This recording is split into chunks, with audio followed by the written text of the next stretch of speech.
مور جتنا اب خوبصورت ہے اس سے کئی زیادہ جنت میں خوبصورت تھا۔ مور کی خوبصورتی پہ سبھی پرندے فدا تھے، لیکن ان سب خوبیوں کے باوجود مور سے ایسی کون سی خطا ہو گئی تھی جس سے اللہ تبارک و تعالی نے مور کو جنت سے نکال دیا۔ اللہ تبارک و تعالی نے جب حضرت آدم علیہ السلام اور اماں حوا کو پیدا فرمایا، اس کے بعد ان کو جنت میں بھیج دیا۔ وہ دونوں جنت میں بہت ہی پرسکون رہتے تھے، بہت ہی لذیذہ میوے پھل کھایا کرتے تھے، لیکن ایک اناج جس کو کھانے سے اللہ پاک نے انہیں منع فرمایا، اور وہ اناج گندم تھا، کیونکہ شیطان حضرت آدم علیہ السلام کی وجہ سے ہی جنت سے نکالا جا چکا تھا۔ اسی وجہ سے شیطان کی حضرت آدم علیہ السلام سے دشمنی ہو گئی تھی۔ شیطان یہ چاہتا تھا کہ وہ کسی بھی طرح حضرت آدم علیہ السلام کو جنت سے نکال دے اور ساتھ میں اماں حوا کو بھی جنت سے نکال دے۔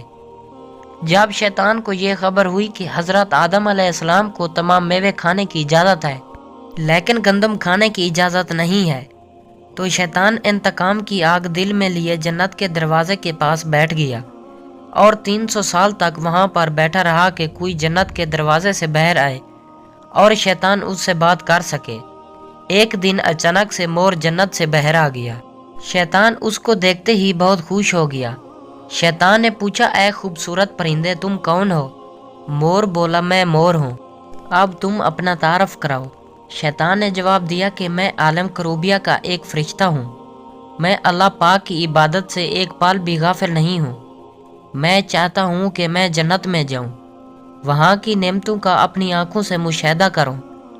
شیطان مور سے کہنے لگا کہ تم مجھے جنت کے اندر لے جاؤ، میں تمہیں 3 ایسی باتیں بتاؤں گا جس سے تمہیں ابری زندگی حاصل ہو جائے گی، تمہیں بڑھاپا اور بیماری نہیں آئے گی، تم ہمیشہ جنت میں ہی رہو گے۔ شیطان کی یہ باتیں سن کر لالچ میں آ کر مور نے کہا، مجھ میں تو اتنی طاقت نہیں ہے کہ میں تمہیں جنت کے اندر لے جاؤں، لیکن ایک سانپ میرا دوست ہے، وہ شاید تمہاری مدد کر سکے۔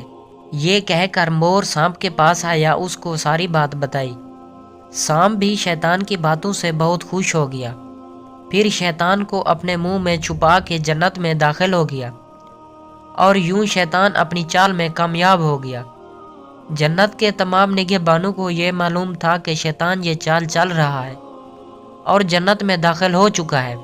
فرشتے شیطان کو جنت سے نکالنے لگے، تب بھی اللہ پاک کا حکم ہوا کہ اس کو ابھی تک جنت میں ہی رہنے دیا جائے۔ وہ فرشتے اللہ تبارک و تعالیٰ کے حکم سے رک گئے۔ شاید یہ حضرت آدم علیہ السلام کا امتحان تھا۔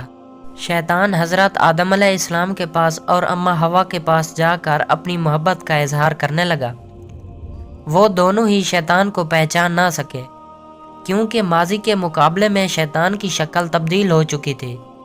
شیطان کہنے لگا کہ میں چاہتا ہوں کہ آپ دونوں ہمیشہ جنت میں اسی طرح زندگی گزاریں، ہمیشہ خوش رہیں۔ حضرت آدم علیہ السلام اس کی بات بہت غور سے سننے لگے۔ شیطان نے کہا، اگر آپ میری بات مان جائیں تو آپ کو جنت کی اور بھی تمام سہولتیں ملیں گی۔ حضرت آدم علیہ السلام شیطان کے بہکاوے میں آ کر کہنے لگے کہ یہ کس طرح ممکن ہے؟ شیطان کہنے لگا، ایک گندم کا دانہ اگر آپ دونوں چکھ لیں تو آپ کو اہدیہ حاصل ہو جائے گی اور آپ جنت میں ہی رہیں گے۔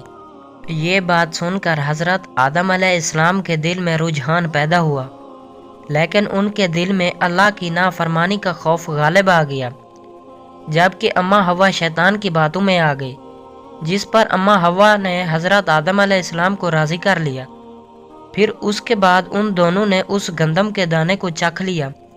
جیسے ہی گندم کا دانہ ان کے اندر گیا تو دونوں کے ستر واضح ہو گئے، جس کے بعد دونوں اپنے اپنے ستر چھپانے لگے اور خوف خدا سے کانپنے لگے۔ اسی دوران اللہ تبارک و تعالیٰ نے فرشتوں کو یہ حکم دیا کہ حضرت آدم علیہ السلام اور اماں حوا دونوں کو زمین پر اتار دو۔ حضرت آدم علیہ السلام کو سری لنکا کے قریب نیچے زمین پر بھیج دیا، جبکہ اماں حوا کو جدہ کی سرزمین پر اتارا گیا۔